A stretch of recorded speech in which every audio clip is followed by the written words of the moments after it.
পহেলা বৈশাখের অনেকদিন পর ভার্সিটিতে নববর্ষের আয়োজন করা হয়েছে। যেহেতু এটা আমার ক্যাম্পাসের শেষ বৈশাখ ছিল, তাই আমি একদমই মিস করিনি। তাই আজকের ভিডিওতে আমি আপনাদের সাথে শেয়ার করব ক্যাম্পাসে শেষ বৈশাখে আমি কি করলাম।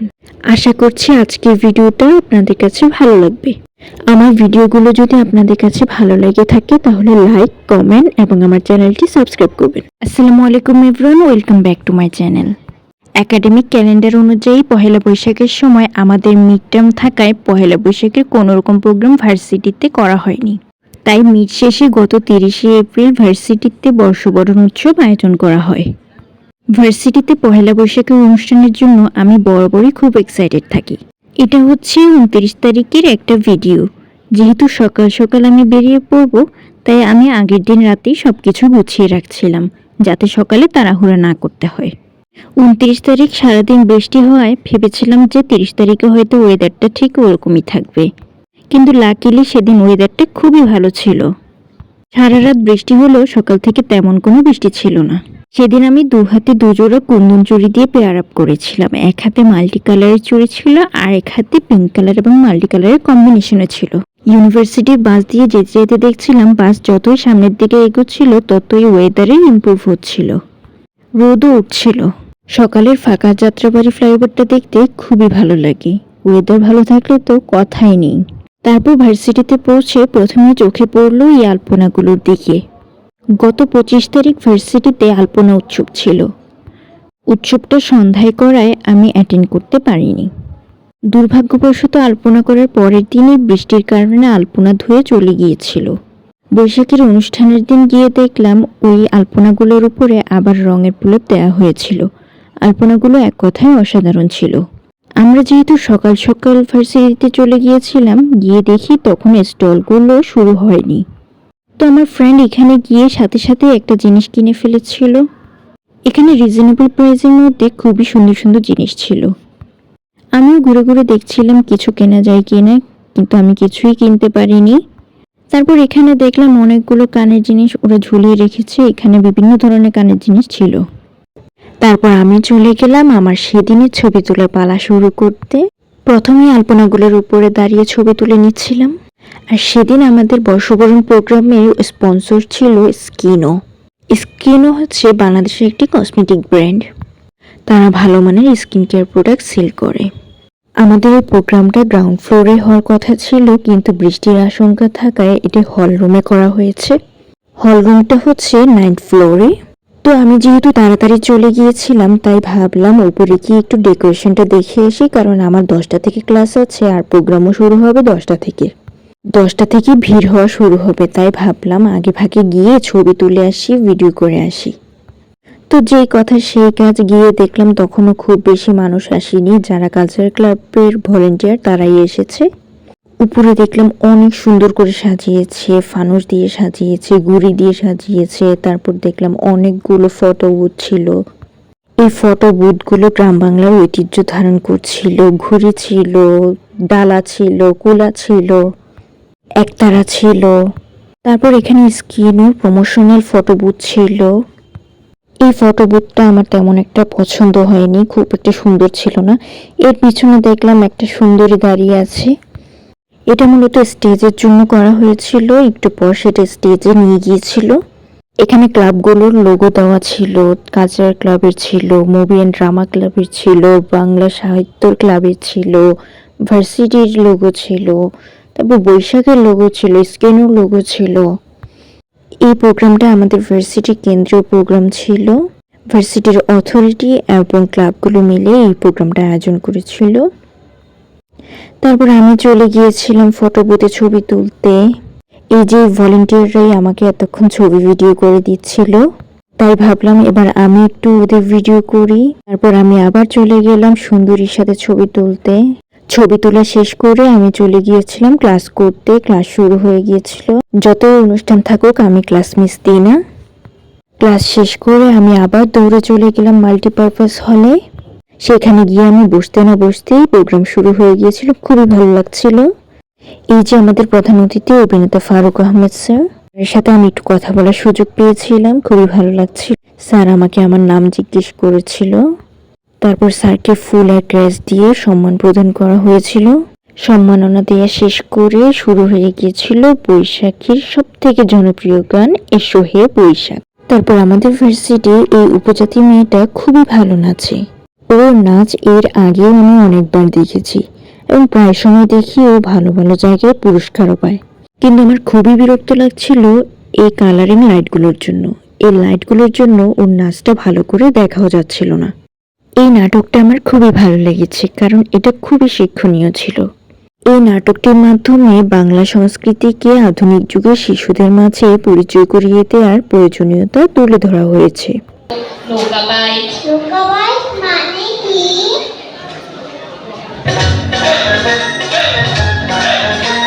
আমি নিজেও ছোট থেকে শহরে বড় হওয়ায় আমার এই গ্রামীণ ঐতিহ্যগুলো সম্পর্কে ধারণা খুবই কম। এখানে সাপ খেলার একটা থিম ছিল। আমি নিজেও কখনো সাপ খেলা দেখিনি। এখানে গ্রামের দুই সহজ সরল চঞ্চল মেয়েদের চঞ্চলতা ফুটিয়ে তোলা হচ্ছিল নাচের মাধ্যমে। এই আপুটা পুরো হলরুম মাতিয়ে তুলেছিল। মাইক একদম মুখের কাছে নিয়ে যাওয়ায় অনেক সাউন্ড হচ্ছিল, তারপরও ভালোই লাগছিল। একদম উৎসবের মতোই হচ্ছিল। আমরা আপুর গান খুবই এনজয় করছিলাম। ওরা নাচানাচি করছিল আর আমি ভিডিও করছিলাম। এখানে আপনাদেরকে হলরুমের ক্রাউডটা একটু দেখাই। সেদিন সবাই সুন্দর করে সেজে গুজে এসেছিল, সবাই এনজয় করছিল। এরপর এই তো বক্তব্য দিচ্ছিল আমার পছন্দের দিন ম্যামের বক্তব্য শুনতে আমি খুবই পছন্দ করি। সেদিনও অসাধারণ কিছু কথা বলেছিল, আপনাদেরকে একটু শোনানোর চেষ্টা করি। এই জিনিসগুলো জানো। 6টা ঋতু, বাংলা মাস। তারপর বিশিষ্ট নাট্য অভিনেতা ফারুক আহমেদ স্যার বক্তব্য দিচ্ছিল। এটাও আপনাদেরকে একটু আমি শোনানোর চেষ্টা করি। হালকা ক্ষুধা আছে আমার ধারণা চলানি আমার বেশি আছে। আমি কালকে রাত 3টা পর্যন্ত শুটিং করেছি। তারপরে আবার 8টায় অ্যালার্ম দিয়ে উঠেছি, 10টা 5-এ এসেছি। শরীরটা একটু দুর্বল, বয়স হয়ে গেছে। অনেক কথা আছে জীবনের, দীর্ঘটা অনেক দীর্ঘ, জীবনটা অনেক দীর্ঘ আমার এখন। অতীত বড়, ভবিষ্যৎ ছোট হয়ে গেছে। আমি গত পরশুদিন আমার বিশ্ববিদ্যালয়ে, আমি যেখান থেকে পড়াশোনা করেছি জাহাঙ্গীরনগর বিশ্ববিদ্যালয় থেকে, সেখানে আমার একটা নাটক করতে গিয়েছিলাম। আমার নির্দেশনায় ঢাকা থিয়েটার থেকে। এখানে ছিল হাওয়া সিনেমার ডিরেক্টর এবং তার আপকামিং সিনেমার টিম। তারা কোরবানি ঈদে একটি নতুন সিনেমা লঞ্চ করতে যাচ্ছে, তারই প্রমোশনের জন্য এসেছিল। এই যে এখানে হাওয়া সিনেমার ডিরেক্টরকে ফুল দিয়ে শুভেচ্ছা জানানো হচ্ছিল। আসলে হাওয়া সিনেমাটার সব থেকে ভালো লাগার যে গানটা ছিল সেটা ছিল সাদা সাদা কালা কালা। আমি যদিও ছবিটা দেখিনি, কিন্তু গানটা শুনেছি এবং এমন কোনো ছোট থেকে বড় কেউ নেই যে গানটা শুনে নাই। এখানে আমাদের ডিরেক্টরের সাথে প্রশ্ন উত্তর পর্ব ছিল। একটা ছেলে প্রশ্ন করেছিল, তারই উত্তর দিচ্ছিল উনি। বিখ্যাত কারণ হচ্ছে আমরা নাটকে নাটকে আমরা বিভিন্ন শুনে পড়ার কথা শুনি। ফ্রেডরিক নিটশে জার্মানি একজন ফিলোসফার, উনি এই দুঃখ নিয়ে অনেক কথা বলে গেছেন যে আমাদের জীবনটা একটা অনন্ত দুঃখের ভিতর দিয়ে আমরা যাবো। উনি অনেক আগে ফিলোসফার, 18 শতকের শেষের দিকে। তো উনি এটা বলে গেছেন। আমি শিওর হুমায়ুন স্যার অনেক কিছু জানতেন, পড়তেন। তো এটাকে উনি সহজ করে গণমানুষের একটা শব্দ হিসাবে এটাকে উনি জীবন একটা দুঃখের গোয়া বলছেন। কিন্তু ফিলোসফিক্যালি জীবনটা আসলে আমাদের কি, জীবনটা আমরা যে বয়ে নিয়ে যাই এটা একটা দুঃখ, কষ্ট, বেদনা। আমাদের জীবনে খুব সামান্য সময় আনন্দ হয়। সে আনন্দ কখন হয়? ওই যে এই পাশে একটা কৃষক ধান দিয়ে যাবে, একটা আনন্দের গল্প। ফারুক ভাই লিচু খাওয়ার গল্প বললো, এটা একটা আনন্দের গল্প। আমাদের জীবন আনন্দ খুব কম, উদযাপন খুব কম। আমি সিনেমা বানাই, আমার মোটিভেশন হচ্ছে আমার লাইফের উদযাপন করতে। আমি যখন সিনেমা বানাই তখন দর্শকের কথা একেবারেই মাথায় রাখি না, তখন শুধুমাত্র আমি আমার কথা মাথায় রাখি। আমি সিনেমাটা বানাচ্ছি যেমন রোজ আসলে বেসিক্যালি ট্রেলারটা দেখার পরে কিছুটা হয়তো আপনারা মনে করছেন যে এটা আদম হাওয়ার গল্প কিনা। হ্যাঁ, আদম হাওয়া কিংবা অ্যাডাম এন্ড ইভ যেটাই বলি আমরা, যে নামেই ডাকি, এটা আব্রাহামিক রিলিজিয়ান একটা ফিলোসফি থেকে আমি হয়তো এই গল্পটাকে নতুন করে বলতে চাই। এটাই হবে, এর জন্য অগ্রিম বলে দিচ্ছি। আমি আসলে আমার আত্মার ভিতর দিয়ে আমার এক্সপ্রেশন বলতে চাই। তারপর এখানে আমাদের ইংলিশ ডিপার্টমেন্টের একজন ম্যাম প্রশ্ন করছিল ডিরেক্টরকে তার সিনেমাগুলো সম্পর্কে। তাহলে কি বুঝতে ধরে? ফল এটা একটা গন্ধ আমাদের জীবনে। সেদিন প্রোগ্রামে আরেকজন বিশেষ অতিথি ছিল বাংলাদেশের বিশিষ্ট বাঁশিবাদক। তিনি আমাদেরকে এখানে তার বাঁশির জাদু দেখাচ্ছিল। চলুন আপনাদেরকেও একটু দেখাই।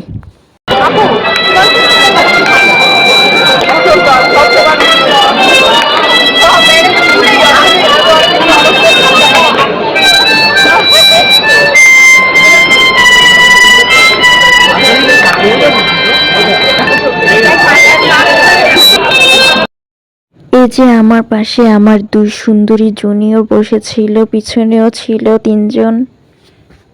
এরপর উনি এখানে কিছু সংলাপ শোনাচ্ছিল আমাদেরকে।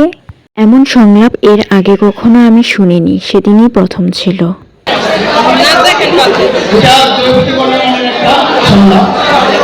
লাইট অফ করছে কেন? আমি কি তোমার দাস? তিরাই ফলে এই শরীরে কখনো নামা যায়, আসন্ন ভালো যায় না। ধন্যবাদ। তারপর এখানে আপকামিং রোদ সিনেমার গানটা পরিবেশন করা হচ্ছিল। এরপর আমি নিচে চলে গিয়েছিলাম স্টলগুলো এক্সপ্লোর করার জন্য। প্রথমে গিয়ে আমার চোখে পড়লো এই চুড়ির স্টলটা। এখানে এত সুন্দর করে সাজিয়ে রেখেছিল। এর পাশেই ছিল কেকের স্টলটা। এখানে ছিল খুদের ভাত, তারপর বার্গার স্যান্ডউইচের স্টল, পাশে ছিল টি শার্টের স্টল। আমি সেদিন ক্লোজ ভিডিও নিতে পারি নাই, কারণ খুবই ভিড় ছিল, সামনে যাওয়ার মতো অবস্থা ছিল না। দূর থেকেই যতটুকু পেরেছি ভিডিও করেছি। এই যে দেখেন দাঁড়ানোর মতো অবস্থা নেই, কতটা ভিড় ছিল। কিন্তু যতই ভিড় হোক না কেন আমার কিন্তু ভিড় খুব ভালো লাগে। এই ধরনের প্রোগ্রামে ক্রাউড না থাকলে মজা হয় না। এখানেই আমের জুসের স্টলটা খুবই জনপ্রিয়তা পেয়েছিল। তারপর এখানে আমি কিছু মালা দেখছিলাম, কিন্তু এখানে বেশিরভাগ মালাই আমার ছিল। আমি নিজেও একটা সুন্দর মালা পরেছিলাম, যার ভিডিও আমি আরেকদিন দিব। মালাটা আমার বাবা আমার জন্য এনেছিল কক্সবাজার থেকে। এই যে এই স্টলটায় আমরা অ্যাব্রোডে হায়ার স্টাডিজের জন্য ভালো পরামর্শ পাওয়া যাবে এমন একটা এজেন্সির সন্ধান পেয়েছি। তারা আমাকে একটা সুন্দর ব্যাগ গিফট দিয়েছিল। ব্যাগের মধ্যে কী ছিল একটু পরে আপনাদেরকে দেখিয়ে দিব। এই যে এখানে বায়োস্কোপ ছিল। এখন আপনাদেরকে দেখাই এই ব্যাগের মধ্যে কি কি ছিল। প্রথমে ছিল তাদের সিল করা একটি নোটপ্যাড। নোটপ্যাডটা খুবই সুন্দর ছিল। একটু ক্লোজ ভিডিও নিয়ে আপনাদেরকে একটু দেখিয়ে দিই। এজেন্সিটার নাম ছিল crowd institution of higher education. তারপর ছিল তাদের ঢাকা অফিস এবং বিভিন্ন কান্ট্রির যে অফিসগুলো সেগুলোর ছোট ছোট কাগজ। এখানে লেখা ছিল আমরা কোন ভার্সিটিতে কি পরিমাণ স্কলারশিপ পেতে পারি, কত % পর্যন্ত পেতে পারি, তাই নিয়ে অল্প কিছু ইনফরমেশন। এই যে আমি আপনাদেরকে একটু ক্লোজ করে দেখিয়ে দিই। এখানে 75% পর্যন্ত স্কলারশিপ পাওয়ার সম্ভাবনা থাকে অনেক ভার্সিটিতে। তারপর এই কার্ডগুলোতে তাদের কানাডা, ইউকে এবং অস্ট্রেলিয়ার অফিসের অ্যাড্রেস দেওয়া ছিল এবং সাথে ছিল একটি সুন্দর কলম। তো এই ব্যাগের মধ্যে এগুলোই ছিল। এই স্টলটা আমাদের ভার্সিটির স্টুডেন্টদের জন্য খুবই ভালো ছিল। এটা আমাদের হায়ার এডুকেশনের জন্য একটা ভালো এজেন্সির সন্ধান দিয়েছে। তারপর এই যে এখানে এই আপুটার স্টলটা আমার খুবই ভালো লেগেছিল, খুবই সুন্দর ছিল। এখানে কিছু ভালো ভালো খাবার ছিল। এখান থেকে আমি একটা ডিম চপ নিয়েছিলাম। ডিম চপটা নিয়ে আমি আবার চলে গেলাম অ্যাডমিশন অফিসে। সেখানে বসে আমি এটা খেয়ে নিচ্ছিলাম, কারণ আমি সকালেও তেমন কিছু খাইনি, আবার অনেকক্ষণ সময় হয়ে গিয়েছে। এরপর আবার আরেকটা ক্লাসও আছে, তাই ভাবলাম একটু খাওয়া শেষ করে ক্লাসটা করে এরপর বাসায় চলে যাব। ডিম চপটা আমার বেশ ভালোই লেগেছে, মজা ছিল এবং ফ্রেশ ছিল। হোমমেড ফুডের মতোই ছিল। আলুর পরিমাণও মোটামুটি ভালো ছিল, ডিমও মোটামুটি ভালো দিয়েছিল। ভার্সিটির প্রায় সব ধরনের প্রোগ্রামে আমি চেষ্টা করি অ্যাটেন্ড করার। এতে দেখা যায় আমি অনেক কিছু শিখতে পারি আর অনেক মানুষের সাথে আমার পরিচয় হওয়া হয়। সেদিনও অনেক মানুষের সাথে আমার পরিচয় হয়েছে যাদের সাথে আমার এর আগে কখনো দেখাও হয়নি। তাই আমি সব প্রোগ্রামে যাওয়ার চেষ্টা করি। আপনাদেরকে একটু দেখাই এই চপটা কেমন ছিল, এখানে আলুর পরিমাণ কেমন ছিল। তারপর এই যে আমি ক্লাস শেষ করে বাসায় যাওয়ার জন্য রওনা হচ্ছিলাম। সব মিলিয়ে দিনটা খুব সুন্দর ছিল। That's it for today. আজকের ভিডিওটা কেমন লাগলো কমেন্ট করে জানাবেন।